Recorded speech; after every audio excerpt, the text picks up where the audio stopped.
care, I'm running product, and experimentation is just kind of part and parcel to everything we do. That it's like at this point, experimentation for me is just kind of like a layer of oxygen. It's just how we help ourselves mitigate risk.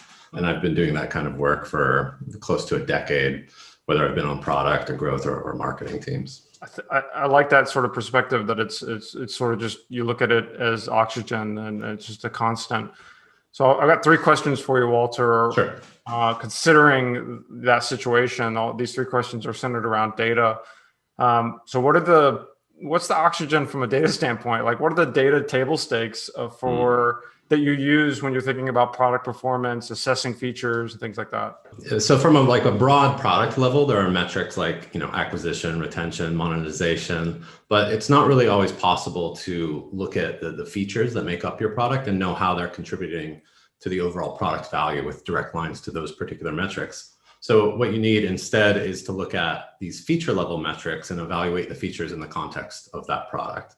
So for each feature, table stakes there's a qualitative piece and then a quantitative piece. Qualitatively, I essentially want a feature map that tells me how does this feature contribute to the overall success of the product in a way that's like, who is this for? What's the target audience? What's the problem that we're trying to solve with this particular feature? How severe of a problem do we think it is? And what do we think the business impact and the strategic importance of this feature are? So I've got that kind of like feature map, and that's qualitatively kind of table stakes. And then quantitatively, I need to be able to see a few things. What's the adoption of this feature? If I'm looking at my total, what I know now is my target audience for the particular feature, what percentage of those people are actually using it? So what's my adoption? And then what's the retention? So of those people that have adopted it, how many are coming back to use a particular feature? That's just table stakes. And then ideally, I want to add a piece that's satisfaction to that. Of the retained users, how do they feel in terms of a customer effort score on that particular feature? And then if I have all of that, I can make some really good decisions on what to do with my features. Yeah, so my second question was around measurement around the perception of the product, which you went into, like the feature set, and then the brand, which may be that perception, how they feel about it. Because oftentimes you can imagine optimizing for engagement or optimizing for use when really people just don't want to. They want to use your product to save time and ultimately not use it. Your metrics can kind of flip the stakes. So my question here around the brand measurement, the satisfaction measurement, what are you using and not using on that side of things? Well, let me first go back to talking at that feature level. When we're talking about like a satisfaction metric or a customer effort score, the interesting thing with that is that you might have features that have really high adoption and retention, but what you'll see in why you want to measure also the satisfaction, if you have really low satisfaction scores on those features that are getting really high usage and retention, what you're seeing is a feature that people have to use to get the value out of your product potentially, but you haven't done a good job on the execution of it. So it really targets, hey, we need to work on the satisfaction of this feature in particular, because people will churn out of the program if this is a key feature and we're not doing it in a way that they need it done. But then when you talk about product level, and especially in terms of perception and brand, the common one that everybody uses is NPS. And I'm not a big fan of that for the only reason of like, I've never seen that be actionable in any company in an actionable way. So what do you do with that data that you're collecting? I don't think there's any greater offense to me than surveying users and not doing anything with that data to directly improve the user experience. So what are you going to do? I think the best solution to this problem was a write-up that you can read in First Round Review, and I'll send you the link to that. It's a great article by the founder of Superhuman, where he basically takes Sean Ellis's product market fit question, which is, how would you feel if you could no longer use the product? And you grade that on a 3-point Likert scale from very disappointed to not disappointed. But then he takes that and actually makes an actionable engine out of it by adding a few more questions. What do you think? What people do you think would benefit most from the product? What's the main benefit you receive, and how can we improve the product from you? And I won't go into all the details because he does such a great job in this article, but basically you're able to use those questions to segment your audience and get a really actionable roadmap about what you want to work on and who your adjacent users are that you want to work on the things they're interested in to increase the distribution of the product. Yeah, that reminds me of some of the work. Do you know Jeff Sorrow out of Measuring You? I'll No, I trade, don't. Mm-mm. I'll trade you some links. Yeah. He's done a lot of standardized survey work for digital experiences, like analogous to system usability score, but for what we're talking about, and supplementing NPS, which is sort of on this loyalty dimension of user experience, with metrics around other dimensions of user experience. So usability, credibility, appearance. And we worked with him a few years ago, thinking what about clarity of message, like the value prop, and benchmarking that analogously to NPS, right? And then asking those subset of questions. And where we've gotten it to be actionable is to do it competitively, right? So you have digital experiences or products, and you set up some panels, and you look at who's falling behind on what dimension, right? So it's not just the singular NPS, but it's you're parsing it out to those other dimensions as well.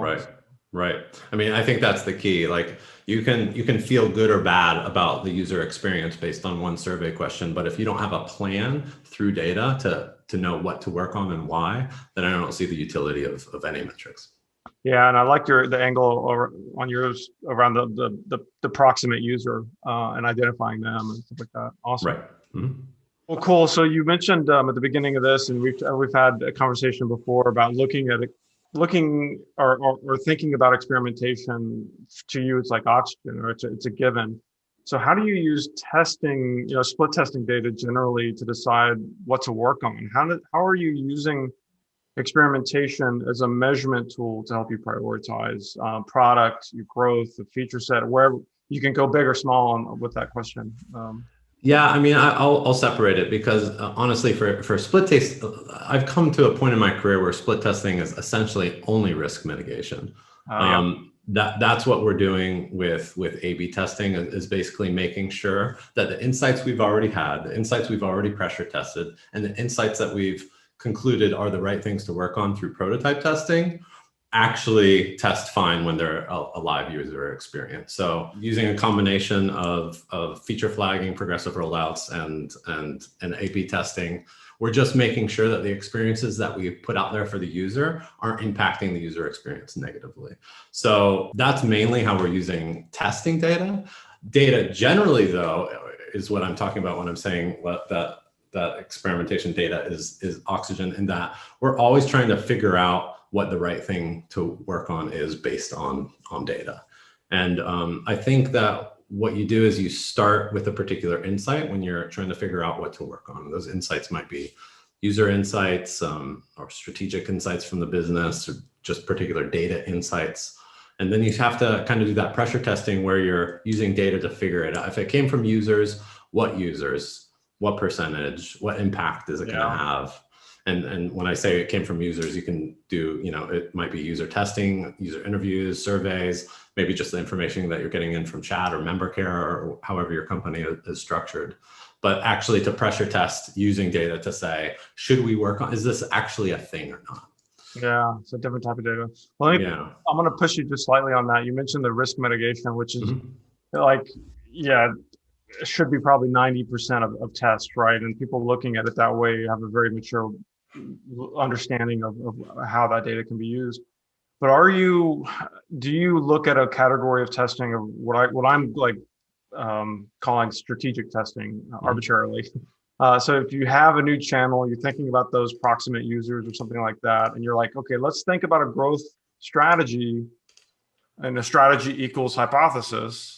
And let's test the strategy of like this new way of going. And it's, I guess you could flip it on its coin and also call that risk mitigation, but saying you're like changing up your monetization flow, adding a new product completely, like not just a feature, but new product, more of a strategic way of doing things. Would you still bucket that as risk mitigation, I guess? I mean, the classic consultant response is it depends. And I think that applies here.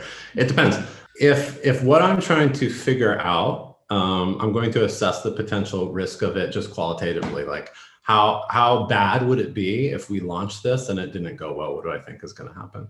And so there are different things I might discover with A/B testing that are just, is this the right value prop? Is this like simple things that I'm not too worried about what the overall impact is going to be on the user experience. I would never go to a live production environment and an A/B test with a totally new idea. What I'm going to do is prototype testing. I'm going to work really closely with my designers. We're going to come up with these new bold ideas, and we're going to get them in front of users and just get some feedback on whether or not we're going in the right direction at all.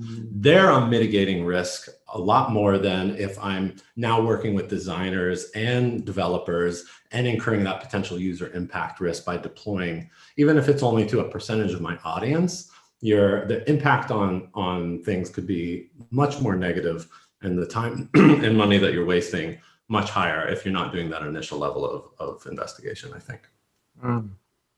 Yeah, I'm thinking of things like credit card upfront trial versus freemium versus like just free access and things like that. Yeah, like, you can do like some painted door stuff that actually is just like, let's get a read on things really quickly, and we'll do stuff like that. But it's I'll use A/B testing for things like that. But for the most part, if I'm talking feature level work or a new product direction or trying to expand our product market fit through kind of raising the ceiling on both our market size and addressable market, I'm going to take a different approach than jumping right into A/B testing with that. Yeah. Well, awesome. Walter, those are my 3 questions. That's it. I like to make them sort of bite-sized. Pretty good conversation there. Appreciate it. Yeah, thanks a lot.